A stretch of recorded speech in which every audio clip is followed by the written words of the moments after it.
CIL आशीष योजना के तहत 1645 बच्चों को छात्रवृत्ति, 424 लाभार्थियों को नियुक्ति पत्र। कोल इंडिया लिमिटेड CIL ने अपनी प्रतिबद्धता को जारी रखते हुए 1645 बच्चों को छात्रवृत्ति प्रदान करने के लिए CSR पहल CIL आशीष आयुष्मान शिक्षा सहायता शुरू, जिन्होंने अपने माता पिता को कोविड के कारण खो दिया और आगे की पढ़ाई जारी रखने में असमर्थ थे। CIL ने अनुकंपा नियुक्ति के तहत 424 लाभार्थियों को नियुक्ति पत्र भी जारी किए, जिन्होंने नौकरी के दौरान अपने परिवार के सदस्यों को खो दिया था।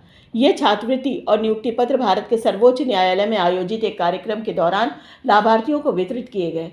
सुप्रीम कोर्ट ऑफ इंडिया के 75 वर्ष पूरा होने के उपलक्ष्य में मुकदमों को निपटाने के लिए लोक अदालत आयोजित करने की एक अनूठी पहल 29 जुलाई से 3 अगस्त 2024 के दौरान भारत के मुख्य न्यायाधीश द्वारा की गई। इस कार्यक्रम के दौरान 25 बच्चों को छात्रवृत्ति के लिए डमी चेक सौंपे गए और महिला आश्रितों को 10 अनुकंपा नियुक्ति पत्र भारत के मुख्य न्यायाधीश डॉक्टर न्यायमूर्ति धनंजय वाई चंद्रचूड़ और विशिष्ट अतिथि केंद्रीय कानून और न्याय मंत्री अर्जुन राम मेघवाल ने वितरित किए। कार्यक्रम में न्यायाधीश, अधिकारी, अधिवक्ता और कोयला मंत्री, कानून और न्याय मंत्रालय के प्रतिनिधि, CIL और इसकी सहायक कंपनियों के वरिष्ठ प्रबंधन ने भाग लिया। CIL आशीष योजना के तहत पात्र बच्चों को 4 साल की अवधि के लिए प्रतिवर्ष प्रति बच्चा 45,000 रुपए की छात्रवृत्ति दी जाएगी, ताकि वे अपनी पढ़ाई पूरी कर सके। NCL ने सरकारी खजाने में 15,000 करोड़ रुपए का योगदान दिया। नॉर्दर्न कोलफील्ड्स लिमिटेड NCL के CMD B साईराम ने कहा कि कंपनी ने अपने कुल कोयले की 94% बिजली क्षेत्र को भेजा और वित्त वर्ष 2024 में केंद्र और राज्य के खजाने में रॉयल्टी और GST 15,000 करोड़ रुपए का योगदान दिया। NCL अपने मुख्यालय में आयोजित सिंगरौली औद्योगिक शिखर सम्मेलन 2024 के मौके पर कोल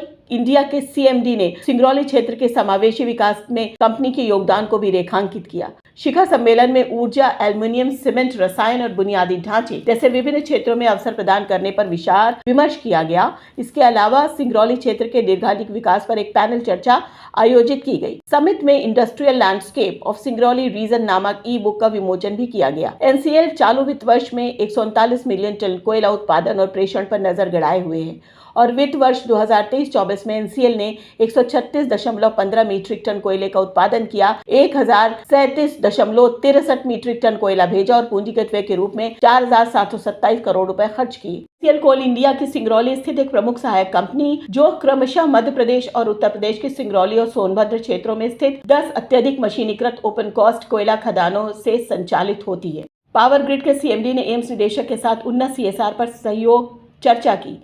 पावर ग्रिड के अध्यक्ष और प्रबंध निदेशक CMD RK त्यागी ने विक्रम सिंह भाल ED, AK मिश्र ED NRI और A नागराज ED की उपस्थिति में एम्स दिल्ली के निदेशक M श्रीनिवास से मुलाकात की। बैठक में एम्स के लिए CSR समर्थन बढ़ाने के उद्देश्य पर ध्यान केंद्रित किया गया, जिसका उद्देश्य स्वचालन और बेहतर सुविधाओं के माध्यम से गरीब और वंचित मरीजों को बेहतर सुविधाएं प्रदान करना है। एक जिम्मेदार कॉर्पोरेट नागरिक के रूप में पावर ग्रिड ने पहले ही एम्स दिल्ली सहित पूरे भारत के विभिन्न अस्पतालों में विश्राम सदन का निर्माण किया है।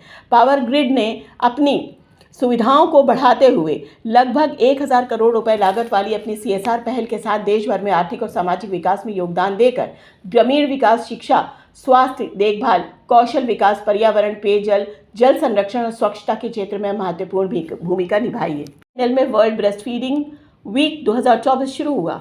वर्ल्ड ब्रेस्ट फीडिंग वीक 2024 के अवसर पर विशाखापत्तनम स्टील प्लांट का Vishakha steel general hospital BSGS आम जनता के बीच एक जागरूकता पैदा करने के लिए 1 से 7 अगस्त तक एक सप्ताह का कार्यक्रम आयोजित कर रहा है। समारोह में BSGH कॉन्फ्रेंस हॉल में एक कार्यक्रम डॉक्टर AP नवीन कुमार GM चिकित्सा एवं स्वास्थ्य सेवाएं और DP के गौतम DGM ने स्तनपान शिक्षा, पोस्टर, रोगी शिक्षा पर पोस्टर और फ्लायर्स जारी किए।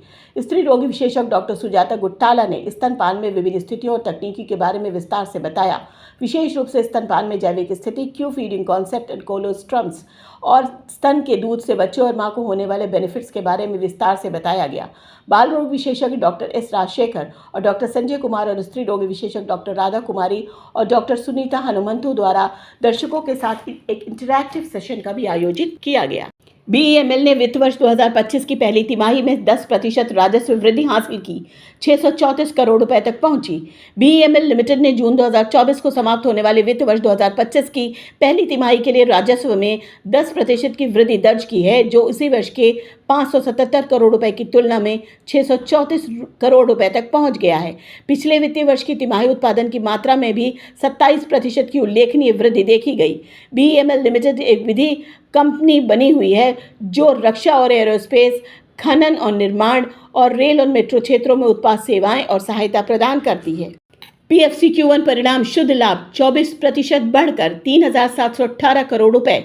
पावर फाइनेंस कॉर्पोरेशन पीएफसी ने 30 जून को समाप्त होने वाली वित्तीय तिमाही में अप्रैल जून तिमाही के लिए समेकित शुद्ध लाभ 24% बढ़कर 3,718 करोड़ रुपए हो गया है। एक साल पहले इसी अवधि में कंपनी को 3,006.9 करोड़ रुपए का मुनाफा हुआ था।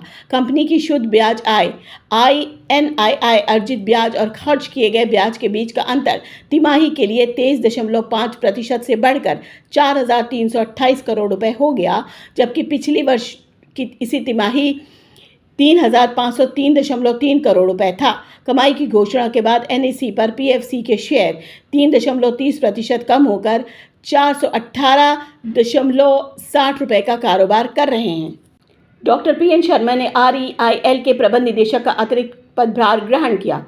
डॉक्टर PN शर्मा ने 1 अगस्त 2024 को Rajasthan electronics and instrument limited Jaipur के प्रबंध निदेशक का अतिरिक्त कार्यभार ग्रहण किया है। डॉक्टर PN शर्मा ने वर्ष 2092 में REIL के सहायक अभियंता के रूप में अपना करियर शुरू किया था। उन्होंने राजस्थान विश्वविद्यालय से मानव संसाधन HR और सूचना प्रौद्योगिकी IT में MBA और प्रबंध संकाय में डॉक्टरेट की उपाधि प्राप्त की। प्रबंध निदेशक के रूप में अतिरिक्त प्रभार संभालने के से पहले वह REIL में महाप्रबंधक नई परियोजनाएं का पदभार संभाल रहे थे। 34 वर्षों के दौरान उन्होंने विभिन्न क्षेत्रों में अपनी समर्पित सेवा और प्रतिबद्ध कड़ी मेहनत से कंपनी की प्रगति में महत्वपूर्ण योगदान दिया है। VK सिंह को निदेशक IMNO कॉनकोर के लिए चुना गया।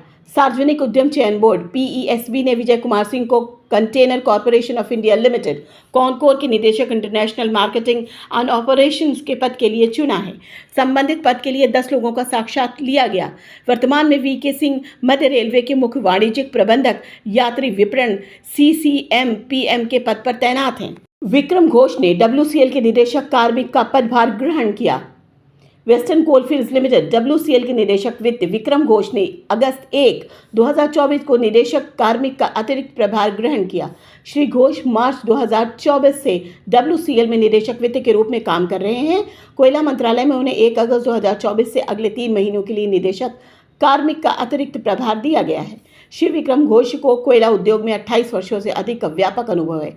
श्री घोष ने 1992 में ICMA की डिग्री प्राप्त करने के बाद भारतीय जीवन बीमा निगम में अपना करियर शुरू किया। वर्ष 1996 में वह BCCL में वित्त अधिकारी के रूप में कोयला उद्योग में शामिल हुए और विभिन्न पदों पर कार्य किया है। WCL को 4 राष्ट्रीय सुरक्षा पुरस्कार से सम्मानित।